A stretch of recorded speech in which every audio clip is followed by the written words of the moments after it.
Hi hello welcome to the next day classes. నేను మీ కృష్ణ సాగర్. మనం ఈరోజు వీడియోలో ఎస్ఎస్సి స్టెనోగ్రాఫర్ గురించి అయితే డిస్కస్ చేద్దాం. ఓకేనా? అసలు ఎస్ఎస్సి స్టెనోగ్రాఫర్ అంటే ఏంటి, ఆ జాబ్ ప్రొఫైల్ ఏంటి, శాలరీస్ ఎలా ఉంటాయి. చాలామందికి ఎస్ఎస్సి స్టెనోగ్రాఫర్ తెలియకుండా ఉండొచ్చు. ఓకేనా? ఎస్ఎస్సి ప్రిపేర్ అయ్యే వాళ్ళకే, బట్ మిగతా వాళ్ళకి చాలా తక్కువ తెలిసి ఉంటుంది. అండ్ ఇందులో మోస్ట్ బెనిఫిట్ ఏంటంటే మ్యాథ్స్ అంటే భయం ఉన్న వాళ్ళకి ఇది చాలా మంచి జాబ్ అని చెప్పుకోవచ్చు. ఓకేనా? మ్యాథ్స్ రాదు అనుకునే వాళ్ళకి. ఓకేనా? సో డీటెయిల్స్ అన్ని ఈ వీడియోలో అయితే కంప్లీట్గా తెలుసుకుందాం. ఫస్ట్ అయితే మన వీడియోని లైక్ చేయండి అండ్ సబ్స్క్రైబ్ చేయటం మాత్రం మర్చిపోవద్దు. చూడండి, ఇంక వీడియోలోకి వెళ్ళిపోదాం. చూడండి, ఫస్ట్ చూస్తే మనకి శాలరీస్ చూద్దాం. శాలరీ ఎలా ఉంటుందంటే 50,000 to 1,00,000 ఉంటుందన్నమాట. మనకి స్టెనోగ్రాఫర్లో లెవెల్ 4 నుంచి లెవెల్ 7 వరకు జాబ్స్ అయితే ఉంటాయి. ఓకేనా? సో లెవెల్ 4 అంటే బేసిక్ పే ఎంత 25,500, లెవెల్ 7 అంటే 44,900 కదా. ఓకేనా? దీని మీద మనకి హెచ్ఆర్ఏ డిఏ టీఏ యాడ్ అయ్యి సో అరౌండ్ 50K ఉంటాయి లెవెల్ 4కి. లెవెల్ 7కి 95 to 1,00,000 వరకు అయితే శాలరీ అయితే ఉంటుంది. అండ్ మనకి జనవరి 2026 నుంచి 8th పే కమిషన్ అయితే ఇంప్లిమెంట్ అవుతుంది కదా. So 8th pay commission implement అయితే మనకి శాలరీ ఇంక్రీజ్ అయ్యే ఛాన్స్ అయితే ఉండదు. ఓకేనా? అన్ని న్యూస్ ఛానల్లో చెప్పినట్టు మనకి అంత ఇంక్రీజ్ అవ్వకపోయినా అట్లీస్ట్ 15K to 20K అయితే ఇంక్రీజ్ అయ్యే ఛాన్స్ ఉంటుంది. చూడండి, మీకు 50K నుంచి డైరెక్ట్గా 70K అంటే చాలా మంచి ఇంక్రిమెంట్ కదా. సో మినిమం ఇంక్రిమెంట్ అయితే ఉంటుంది. ఓకేనా? నెక్స్ట్ చూడండి, మిగతా అన్ని జాబులకు ఉన్నట్టే medical benefits, paid leaves, travel concession, national NPS gratuity. ఓకేనా? 10 months salary, 10 months last pay salary, bonus extra. So ఇవన్నీ బెనిఫిట్స్ అన్ని గవర్నమెంట్ ఎంప్లాయీస్కి ఉన్నట్టే అన్నిటికీ ఉంటాయి అనమాట. పెయిడ్ లీవ్స్ అంటే ఏం లేదు, మనకి ఈఎల్స్ అని ఉంటాయి. మీరు ఎవ్రీ ఇయర్ 30 ఇయర్స్ ఉంటాయి. మీరు ఈ 30 ఇయర్స్ పెట్టుకోకపోతే మీకు రిటైర్డ్ అయ్యేటప్పుడు 300 ఇయర్స్ అయింది అనుకోండి మొత్తం. ఇక్కడ 3 months లాస్ట్ పే ఉంది కదా, అది ఆ టైంలో మీరు రిటైర్మెంట్ అయ్యేటప్పుడు ఆ టైంలో మీకు ఆ 10 months శాలరీ అయితే ఇస్తారనమాట. మీరు లాస్ట్ శాలరీ ఏదైతే డ్రా చేస్తున్నారో ఈ పెయిడ్ లీవ్స్ పెట్టుకోకపోతే మీకు అప్పుడు ఆ 10 months శాలరీ అయితే ఇస్తారు. ఓకేనా? The time of retirement. For example మీరు రిటైర్ అయ్యేటప్పుడు ప్రజెంట్ ఇప్పుడు 1,00,000 ఉందనుకోండి, మీరు రిటైర్ అయ్యేసరికి ఆల్మోస్ట్ 4 to 5 lakhs అయింది అనుకోండి. 4 to 5 lakhs into 10 అంటే ఒక 40 to 50 lakhs అయితే అయ్యే ఛాన్స్ ఉంది. సో 4 lakhs అయిద్దంటే అయిద్ది, ఎందుకంటే మనకి ఇంకా 36 pay commission, 46 pay commission, 56 minimum ఇంకొక 3 పే కమిషన్ అయితే వస్తాయి. కాబట్టి ఇంకా నేను 4 lakhs అంటే తక్కువే చెప్పాను, ఇంకా చాలా ఎక్కువ అయితే అయ్యే ఛాన్స్ అయితే ఉంటుంది. ఓకేనా? నెక్స్ట్ చూడండి, సో ఇది చూడండి, మనకి ఈ శాలరీ మీద కొన్ని పాయింట్స్ డిస్కస్ చేయాలి. ఏంటంటే మీకు 50K to 1,00,000 శాలరీ అని చెప్పాను కదా, ఇది గ్రాస్ శాలరీ. ఇది డిపెండ్స్ ఆన్ పోస్టింగ్ అనమాట. మీరు గ్రూప్ సి జాబ్ క్రాక్ చేస్తే మీరు లెవెల్ 7లో క్రాక్ చేసినట్టు అనమాట, లెవెల్ 7. ఓకేనా? మీకు గ్రూప్ డి అనేది లెవెల్ 4 జాబ్. మనకి స్టెనోగ్రాఫర్లో group C and group C and group D 2 jobs అయితే ఉంటాయి. ఓకేనా? తర్వాత ఈ salary depend on post you got అనమాట. అంటే group C job, group D job, మీరు ఏ జాబ్ కొడతారో దాని మీద డిపెండ్ అయి ఉంటుంది శాలరీ. ఓకేనా? And depends on location. ఓకేనా? మీరు 1,00,000 అనేది మీకు అరౌండ్ 85 to 90. ఓకే, ఇది 1,00,000 or 95 అనుకుంటే మీకు 85 to 90K వచ్చే ఛాన్స్ అవుతుంది. ఎందుకంటే మీరు ఎక్స్ వై జెడ్ కేటగిరీస్ ఉంటాయి. ఓకేనా? మీరు ఎక్స్ పడితే మీకు శాలరీ 1,00,000 వరకు ఉండొచ్చు, జెడ్ పడితే ఇంకా తగ్గే ఛాన్స్ ఉంది. ఎందుకంటే మనకి ఎక్స్ సిటీలో 30% ఏంటిది మనకి హెచ్ఆర్ఏ ఉంది, వై సిటీలో 20%, జెడ్ సిటీలో 10%. ఈ హెచ్ఆర్ఏ దేని మీద కౌంట్ చేస్తారంటే మనకి బేసిక్ పే మీద కౌంట్ చేస్తారు. సో బేసిక్ పే మీకు లెవెల్ 7 అయితే 45K అనుకోండి, ఎగ్జాక్ట్గా అయితే 44,900 కదా. లెవెల్ 4 అయితే 25,500. ఓకేనా? మీకు మ్యాక్సిమం డిఫరెన్స్ ఎంత ఉంది, జెడ్ కేటగిరీలో ఉంది. సో 20% అంటే 9K తగ్గే ఛాన్స్ ఉంది. ఇక్కడ 20% అంటే 5K తగ్గే ఛాన్స్ ఉంది. సో ఇది 45K అరౌండ్, ఇది 90K. సో మీరు కేటగిరీ జెడ్ సిటీలో పోస్ట్ వస్తే చాలా బెస్ట్ అని చెప్పుకోవచ్చు. ఎందుకంటే ఎక్స్ సిటీలో మీకు రెంట్స్ వచ్చి అట్లీస్ట్ 20K ప్లస్సే ఉంటుంది. ఓకేనా? అదే జెడ్ సిటీలో అయితే ఏది మీకు 2 BHK 20K ఉంటే, అదే జెడ్ సిటీలో అయితే మీకు 7 to 10Kకే మీకు డబుల్ హెచ్ కానీ 2 BHK కానీ 3 BHK కానీ వచ్చే ఛాన్స్ అయితే చాలా ఎక్కువ ఉంటుంది. బట్ మీకు ఎక్సిటీలో 3 BHK రావాలంటే మినిమం 25 to 30 పెట్టాలి. ఓకేనా. సో మీకు బెస్ట్ ఏంటంటే సిటీలో రావడం చాలా మంచిదని చెప్పుకోవచ్చు. కాకపోతే కొంతమందికి మెట్రో లైఫ్ అంటే ఇష్టం. మ్యాక్సిమం చాలామంది ఎక్కువ సిటీలో అదే ఎక్సిటీలోనే ఉండాలనుకుంటారు. ఓకేనా. అది నెక్స్ట్ మనకి స్టెనోగ్రాఫర్ అయితే ఆబ్జెక్టివ్ పేపర్ కంప్లీట్గా. ఓకేనా. దాని తర్వాత స్టెనో టెస్ట్ ఉండిద్ది అనమాట. మనకేంటది షార్ట్ హ్యాండ్ అని ఉంటుందన్నమాట. ఏది ఆబ్జెక్టివ్ పేపర్ అయిపోగానే షార్ట్ హ్యాండ్ టైపింగ్. ఓకేనా. చూడండి నెక్స్ట్ చూస్తే మనకి ఎస్ఎస్సి స్టెనోగ్రాఫర్ మనకి 2025 చూస్తే మనకి ఇది నోటిఫికేషన్ టైము జూలై అంటే మ్యాక్సిమం ఆగస్ట్ నుంచి అనుకోండి. జూలై 28లో నోటిఫికేషన్ స్టార్ట్ అయితే ఆగస్ట్ 21కి ఎండ్ అవుతుంది అనమాట. ఓకేనా. సో ఆల్మోస్ట్ ఎన్ని డేస్ ఇస్తున్నారు మీకు 23 డేస్ మీకు అప్లికేషన్ టైం ఇచ్చారు. ఎగ్జామ్ వచ్చేసరికి అక్టోబర్ కానీ నవంబర్ కానీ ఉంటుంది అని చెప్పారు. సో అక్టోబర్ ఎండ్లో కానీ నవంబర్ స్టార్టింగ్లో కానీ ఉండొచ్చు. ఓకేనా. సో ఇప్పటి నుంచి చూసుకుంటే చాలా టైం అయితే ఉంది మనకి. ఇప్పుడు 4th మంత్, మీరు 10th అంటే 6 months ఉంది. 6th మంత్లో చాలా ఈజీగా స్టెనోగ్రాఫర్ అయితే క్రాక్ చేయొచ్చు. ఈ 6 monthsలో మీరు డైలీ షార్ట్ హ్యాండ్ అయితే నేర్చుకోవాలి. అండ్ మీకు మ్యాథ్స్ ఉండదు. ఇది చాలా చాలా చాలా చాలా పెద్ద బెనిఫిట్ మ్యాథ్స్ లేకపోవటం. ఓకేనా. మీరు డైరెక్ట్గా ఇంగ్లీష్ పాస్ అయ్యి సో ఇంగ్లీష్లో మంచి స్కోర్ చేస్తే మీరు స్టెనోగ్రాఫర్ జాబ్ అయితే చాలా చాలా ఈజీగా తెచ్చుకోవచ్చు. ఓకేనా. నెక్స్ట్ చూడండి ఏజ్ ఎలిజిబిలిటీ వచ్చేసరికి గ్రూప్ సి వచ్చేసరికి 18 to 30 years వరకు ఉంటుంది. గ్రూప్ డి వచ్చేసరికి 18 to 27 years వరకు అయితే ఏజ్ లిమిట్ అయితే ఇచ్చారు. ఓకేనా. సో మీరు గ్రూప్ సి కొట్టాలనుకుంటే 30 years వరకు ట్రై చేయొచ్చు. గ్రూప్ డి అయితే 27 years వరకు ట్రై చేయొచ్చు. ఓకేనా. నెక్స్ట్ చూడండి మనకి సిలబస్ చూస్తే exam pattern tier 1 skill test అంటే ఏం లేదు, షార్ట్ హ్యాండ్ ప్లస్ టైపింగ్. ఓకేనా. So first tier 1 200 questions 200 marks 120 minutes అంటే 2 hours మీరు 200 questions అయితే సాల్వ్ చేయాలి. అండ్ ఇది ఈజీయే, టఫ్ అయితే ఏం కాదు. ఎందుకంటే మ్యాక్సిమం ఇంగ్లీషే మ్యాథ్స్ లేదు కాబట్టి ఎక్కువ టైం అయితే పట్టదనమాట. ఓకేనా. సో ఈజీగానే మీరు ఆ టైంలో మీరు క్వశ్చన్లు అయితే సాల్వ్ చేయొచ్చు. చూడండి రీజనింగ్ 50 questions 50 marks. మీకు ఇదంతా +2 మీద కాబట్టి ఎలిజిబిలిటీ. ఓకేనా. ఈ ఎలిజిబిలిటీ ఇంటర్మీడియట్ అనమాట. దీనికి ఇంటర్మీడియట్. ఓకేనా. సో 10+2 ఉంటే మీరు ఈ స్టెనోగ్రాఫర్ జాబ్స్కి రాసుకోవచ్చు. ఓకేనా. So first reasoning 50 questions 50 marks. Next GA 50 questions 50 marks. English 100 questions 100 marks.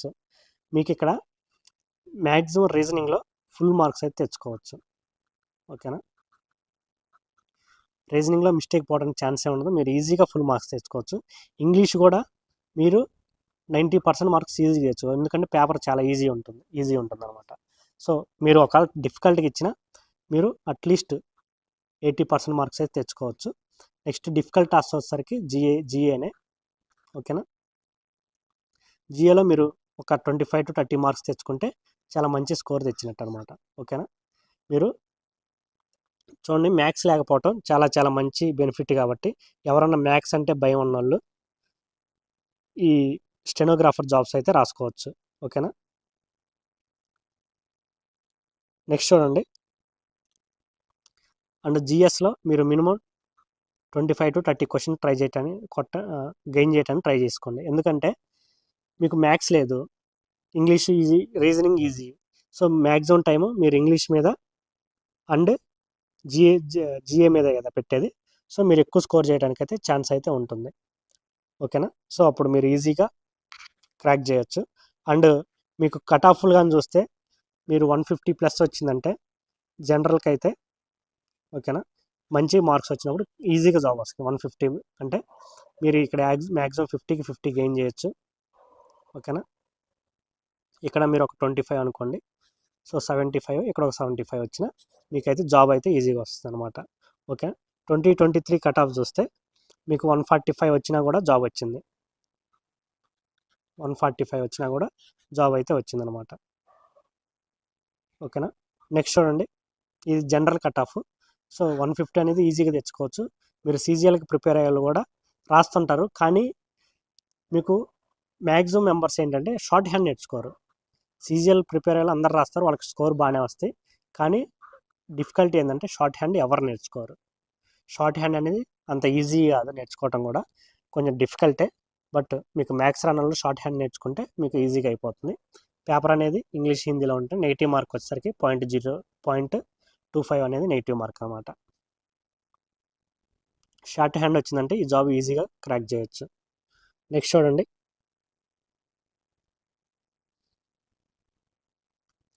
మనకి అయిపోయిన తర్వాత స్కిల్ టెస్ట్ అని చెప్పాను కదా, ఇది మనకి ఏం చేస్తారంటే ఓవరాల్గా ఫస్ట్ వాళ్ళు ఒక ప్యాసేజ్ చదువుతారు, ఓకేనా. ఆ ఓరల్ ప్యాసేజ్ని మీరు షార్ట్ ట్రిక్స్తో, ఫర్ ఎగ్జాంపుల్ ఒక ఎన్ లెటర్ అంటే మీరు ఇట్లా ఏదో సింబల్స్ ఉంటాయి, నేను ప్రాక్టీస్ చేయలేదు ఎప్పుడు, నేను వెళ్ళలేదు కోచింగ్కి, వాళ్ళకి సింబల్ లాంగ్వేజ్ ఉంటుంది అనమాట. ఆ సింబల్స్లో రాసుకొని దాన్ని తర్వాత టైప్ చేయాలి ఆ ప్యాసేజ్ని.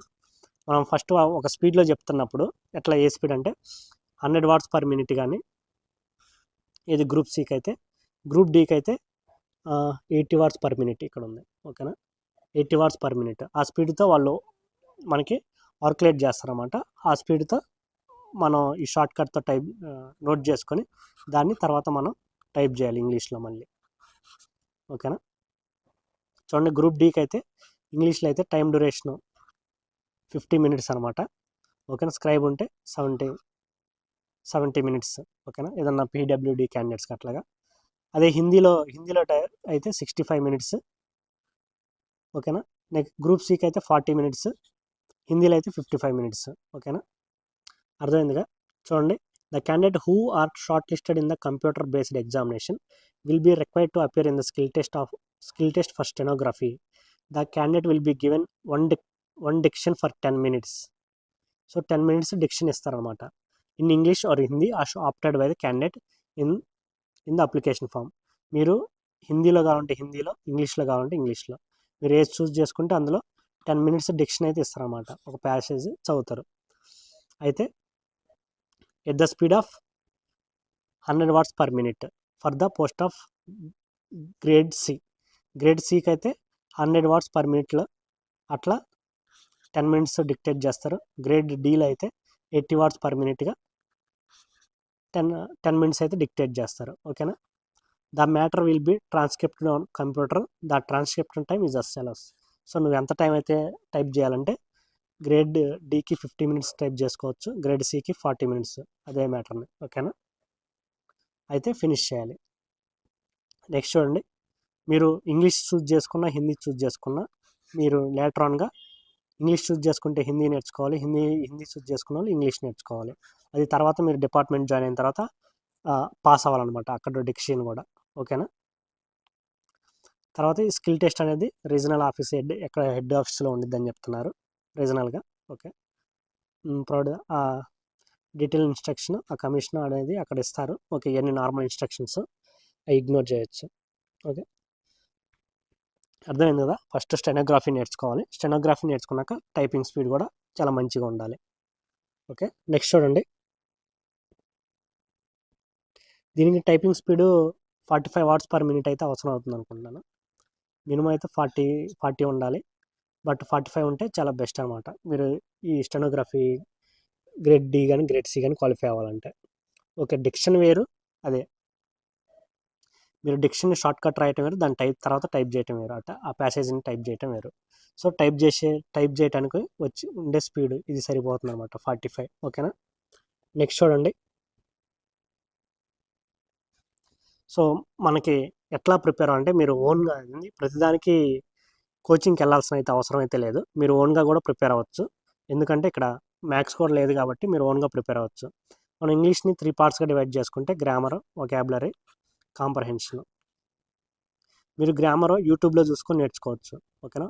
మనకి రూల్స్ ఉంటాయి కదా, గ్రామర్ రూల్స్, అవన్నీ యూట్యూబ్లో చూసి నోట్స్ ప్రిపేర్ చేసుకోండి, చాలా బెస్ట్ అనమాట, ఓకేనా. రివిజన్ చేసుకోవడానికి కూడా బాగా ఈజీగా ఉంటుంది, అండ్ మీరు క్లాసెస్ కూడా ఉంటున్నారు కాబట్టి ఈజీగా అర్థమైద్ది, ఓకేనా. దాని తర్వాత ప్రాక్టీస్కి కిరణ్స్ బుక్ కానీ పినాకిల్ కానీ, ఓకేనా. మీరు యూట్యూబ్లో ఎవరి క్లాసెస్ అని ఉంటుంది, రాణి మేడం క్లాస్ కానీ, నీతు మ్యామ్ కానీ, నిమిషా బన్సాల్ వీడియోస్ కానీ, ఓకేనా, ఎవరి వీడియోస్ అని తీసుకోవచ్చు.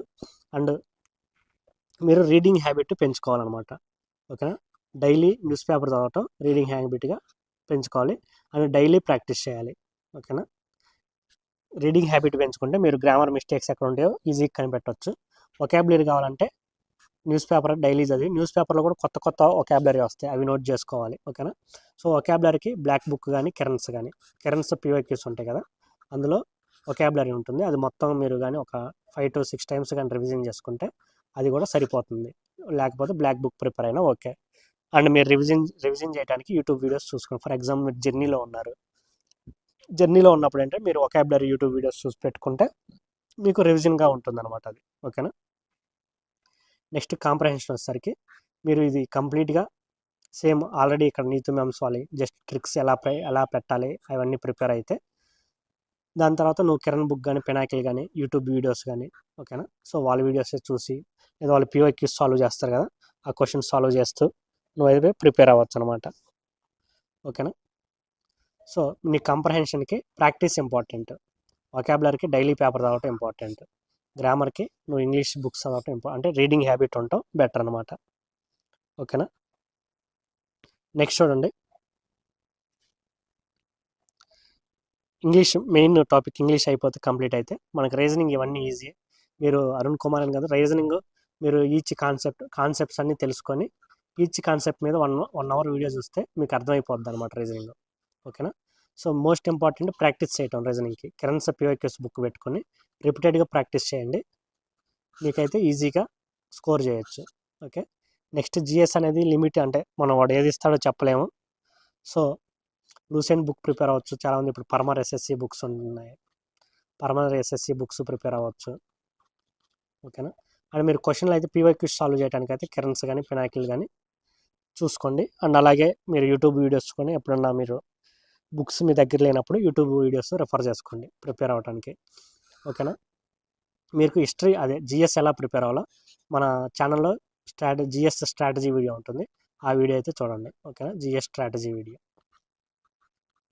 ఈ వీడియో లింక్ కూడా మీకు డిస్క్రిప్షన్లో ఇస్తాను. ఓకేనా. నెక్స్ట్ చూడండి, జాబ్ ప్రొఫైల్ చాలా మోస్ట్ ఇంపార్టెంట్ జాబ్ ప్రొఫైల్ అనమాట. ఓకేనా. సో ఈ జాబ్ ప్రొఫైల్ ఏంటంటే మనకి మినిస్ట్రీస్లో ఉంటాయి, డిపార్ట్మెంట్లో ఉంటాయి జాబ్స్. ఫస్ట్ ఆఫ్ ఆల్ మినిస్ట్రీస్లో ఉంటే వాళ్ళు స్పీచెస్ ఇవ్వటం కానీ వాళ్ళు మీటింగ్స్కి వెళ్ళినప్పుడు ఇస్తారు కదా, వాటన్నీ మీరు షార్ట్ హ్యాండ్లో నోట్ చేసుకొని దాన్ని మీరు తర్వాత టైప్ చేసి ప్రెస్కి రిలీజ్ చేయటం కానీ, ఆ మీటింగ్స్లో ఏదైనా పర్సనల్ మీటింగ్స్ ఉన్నప్పుడు ఆ మీటింగ్స్లో జరిగిన థింగ్స్ కానీ షార్ట్ హ్యాండ్ నోట్ చేసుకొని టైప్ చేసి ప్రెస్ రిలీజెస్ ఇవ్వటం కానీ సర్క్యులర్స్ ఇవ్వటం కానీ, సో అలాంటివి చేయాలన్నమాట. ఇది మినిస్ట్రీస్లో. ఫర్ ఎగ్జాంపుల్ మినిస్ట్రీస్లో మనకి దాన్ని ఏమంటారు మీటింగ్స్ జరుగుతుంటాయి కదా, ఆ మీటింగ్స్ని నోట్ చేసుకోవటం కానీ, ఏదన్నా వేరే ఫారెన్ నుంచి వచ్చినప్పుడు డెలిగేట్స్ వాళ్ళ మీటింగ్స్ కానీ, సో వాటిని డాక్యుమెంటేషన్ ఫార్మేట్లో చేసి న్యూస్కి ఇవ్వటం, అది మినిస్ట్రీస్లో జాబ్ పడితే. ఓకేనా. డిపార్ట్మెంట్లో అయితే మినిస్ట్రీస్ వేరు, డిపార్ట్మెంట్స్ వేరు. డిపార్ట్మెంట్ అంటే సిబిఐసి కానీ సిబిడిటీ కానీ అవి డిపార్ట్మెంట్స్. ఓకేనా. ఇప్పుడు మినిస్ట్రీ అంటే మనకి ఇక్కడ ఏముంటాయి మినిస్ట్రీస్, సిఎస్ఎస్ మినిస్ట్రీ కానీ మనకి క్యాబినెట్ మినిస్టర్స్ ఉంటారు కదా, ఆ మినిస్ట్రీలో జాబ్ వస్తే అక్కడ. ఓకేనా. నెక్స్ట్ చూడండి, అండ్ ఫస్ట్ అసిస్టెంట్స్ చాలా ఇంపార్టెంట్. అంటే మీరు ఏది మినిస్ట్రీలో జాబ్ వచ్చినా డిపార్ట్మెంట్లో జాబ్ వచ్చినా ఫస్ట్ మీ ఉన్న పై క్యాడర్కి అసిస్టెంట్స్ ఉండాలి. ఎనీ టైం మీరు అసిస్టెంట్స్ ఉండాలి, అంటే వాళ్ళు ఏది చేసే వర్క్లో పేపర్ వర్క్లో హెల్ప్ చేయటం అలాంటివి అనమాట. ఓకేనా. డిపార్ట్మెంట్లో అయితే కంప్లీట్గా అసిస్టెంట్సే ఉండిద్ది అనమాట. ఓకేనా. డిపార్ట్మెంట్లో మీకు పడితే first grade C grade D కదా, డిపార్ట్మెంట్స్లో మ్యాక్సిమం గ్రేడ్ డిఏ ఉంటుంది అనమాట. Grade D and grade C rare. ఓకేనా. సో ఇందు చూస్తే ఫైల్స్ మెయింటైన్ చేయాలి. ఇప్పుడు మీకు ఐఆర్ఎస్ క్యాడర్స్ ఉంటారు కదా, ఇందులో జాయింట్ కమిషనర్ నుంచి పై క్యాడర్ వరకు మీరు పిఎస్గా మిమ్మల్ని పోస్టింగ్ వేస్తారన్నమాట. పిఎస్ అంటే personal secretary. For example joint commissioner ఉందనుకోండి, జాయింట్ కమిషనర్కి మీరు పిఎస్గా జాయిన్ అయ్యారనుకోండి, ఇప్పుడు అందరూ వచ్చేసరికి ఈ కింద స్టాఫ్ ఉంటారు కదా, అసిస్టెంట్ కమిషనర్ కానీ డిప్యూటీ కమిషనర్ కానీ లేకపోతే సూపరింటెండెంట్ ఇన్స్పెక్టర్ ఓకే, ఈ కింద క్యాడర్స్ అన్ని డైరెక్ట్గా జాయింట్ కమిషనర్ మీట్ అవ్వరు. ఫస్ట్ మీ దగ్గరకు వచ్చి వాళ్ళకి ఏమైనా ఫైల్ రిలేటెడ్ అయితే ఆ ఫైల్ మీకు ఇచ్చి మీ నుంచి జాయింట్ కమిషనర్కి ఆ ఫైల్ వెళ్తుంది అనమాట. సో జాయింట్ కమిషనర్కి ఏమైనా డౌట్స్ ఉంటే మీకు చెప్తాడు. ఆ కన్సర్న్ ఆఫీసర్ని మీరు పిలిచి అక్కడికి పంపిస్తారు జాయింట్ కమిషనర్ దగ్గరికి. సో ఒక బ్రిడ్జ్ లాగా అనమాట, కింద ఆఫీసర్స్కి జాయింట్ కమిషనర్ అండ్ అబోవ్ క్యాడర్కి మీరు ఒక బ్రిడ్జ్ లాగా. మీరు ఏ కమిషనర్ దగ్గర పడ్డారా, ఓకే, జాయింట్ కమిషనర్ దగ్గర, అట్లా మీరు ఒక బ్రిడ్జ్ లాగా ఉంటారు అనమాట. అండ్ ఇలా షెడ్యూల్స్ ప్లాన్ చేయటం, ఏదైనా మీటింగ్స్ ఉంటే, ఏదైనా అంటే వేరే సిటీలో మీటింగ్స్ ఉన్నా, ఏదైనా వాళ్ళకి వచ్చే కాల్స్ అటెండ్ చేసుకోవటం, ఓకేనా. సో అలా ఉంటుంది అన్న పిఎస్, పర్సనల్ సెక్రటరీగా. అండ్ నేను ఇంతకుముందు ఇన్కమ్ ట్యాక్స్లో డిపార్ట్మెంట్లో చూసినప్పుడు అక్కడ స్టెనోగ్రాఫర్ ఏం చేస్తారంటే TA work, completely TA work ఏదైతే చేస్తారో అదే వర్క్ చేసేవాడు అనమాట, ఓకేనా. ఎందుకంటే అతను గ్రూప్ డీలో జాయిన్ అయ్యాడు. గ్రూప్ డీలో జాయిన్ అయ్యేప్పుడు అంటే డైరెక్ట్గా మీకు కమిషనర్కో లేకపోతే జాయింట్ కమిషనర్ డైరెక్ట్గా పిఎస్ ఇస్తే, అంటే న్యూ జాయిన్ కదా, సో ఇబ్బంది పడతారు అనమాట. వాళ్ళకి ఏంటంటే నార్మల్గా ఆ డిపార్ట్మెంట్ వర్క్ తెలుసుకునే ఛాన్స్ ఇచ్చి, బాగా తెలుసుకున్నాక కొంచెం ప్రమోషన్ వచ్చినాక వాళ్ళకైతే పిఎస్కి అయితే వేస్తారు, ఓకేనా. తర్వాత ఎవరన్నా బయట నుంచి ఎవరైనా మీట్ అవ్వడానికి వచ్చినప్పుడు వాళ్ళ విజిటర్స్ని, ఓకేనా, మీరు ఏదైనా కమిషనర్ని, చీఫ్ కమిషనర్ కానీ మీరు కావాలంటే ఫస్ట్ అక్కడికి వెళ్ళి వాళ్ళ పిఎస్కి మీ పేరు రాసి స్లిప్ ఉంటుందన్నమాట. మీ పేరు, డీటెయిల్స్, ఏ పని మీద వచ్చారు, ఎక్కడ నెంబర్ అయింది, ఆ స్లిప్ రాసి మీరు పిఎస్కి ఇస్తే పిఎస్ వెళ్ళి ఆ చీఫ్ కమిషనర్కి కానీ కమిషనర్కి కానీ ఇస్తారు. సో ఆ కమిషనర్ టైంని బట్టి పిఎస్కి ఇంటిమేట్ చేస్తాడు రమ్మని. సో ఆ టైంలో మీరు వెళ్ళి మీట్ అవుతారు అనమాట. సో షెడ్యూల్స్, ఆ ప్రిపేర్ షెడ్యూల్స్ అవన్నీ ఆ పిఎస్ఏ చూసుకోవాలి, ఓకేనా. అర్థమైందా? సో అది జాబ్ ప్రొఫైల్ అయితే. అండ్ దీని మీద నా పాయింట్ ఆఫ్ వ్యూ అయితే మనకి హోమ్ స్టేట్ కానీ వస్తే చాలా మంచి పోస్ట్ అని చెప్పుకోవచ్చు. హోమ్ స్టేట్ కానీ వస్తే, ఎందుకంటే నువ్వు ఎవరితో వర్క్ చేస్తున్నావు, ఓకే, నీ దగ్గర పవర్స్ ఉన్నాయా లేదచ్చు పక్కన పెడితే, నువ్వు కమిషనర్ కింద వర్క్ చేస్తావు. సో నీకు కమిషనర్తో కాంటాక్ట్స్ ఉన్నట్టు, ఓకేనా.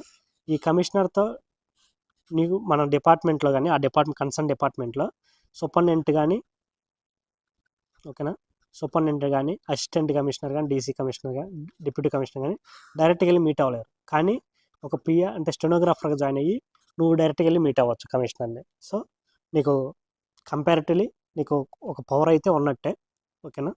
అండ్ హోమ్ స్టేట్ అయితే మంచి శాలరీ ఉంటుంది. కమిషనర్ అంటే కమిషనర్తో మీట్ అయినప్పుడు పెద్ద పెద్ద వాళ్ళు వస్తుంటారు కదా, వాళ్ళతో కూడా మీకు మంచి, ఓకేనా, అటాచ్మెంట్స్ అయితే ఉంటాయి. ఐ మీన్ మంచి రిలేషన్స్ అయితే ఉంటాయి కదా. సో అట్లా దాని పరంగా శాలరీ మంచి శాలరీ ఉంటుంది కాబట్టి హోమ్ స్టేట్లో అయితే జాయిన్ అవ్వచ్చు. అండ్ మీకు నియర్ బై స్టేట్ అయినా, ఫర్ ఎగ్జాంపుల్ సౌత్లో తమిళనాడు అయినా ఓకే. బట్ తమిళనాడు అట్లా ఏంటంటే మీకు లోకల్ లాంగ్వేజ్ రావడం చాలా ఇంపార్టెంట్ అనమాట. తమిళ్ నేర్చుకోవటం అంటే ఇక్కడికి వచ్చినాక నేర్చుకోవచ్చు, ఓకేనా.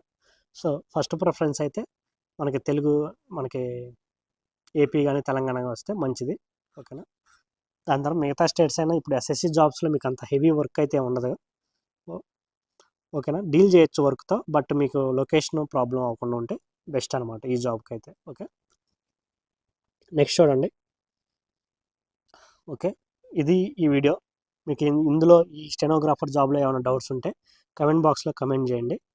నేను మీ డౌట్స్కి రిప్లై ఇవ్వడానికి అయితే ట్రై చేస్తాను, ఓకేనా. So thank you for watching next way classes. మీకు ఏదైనా ఇన్ఫర్మేషన్ కావాలంటే మన టెలిగ్రామ్ గ్రూప్లో జాయిన్ అవ్వండి.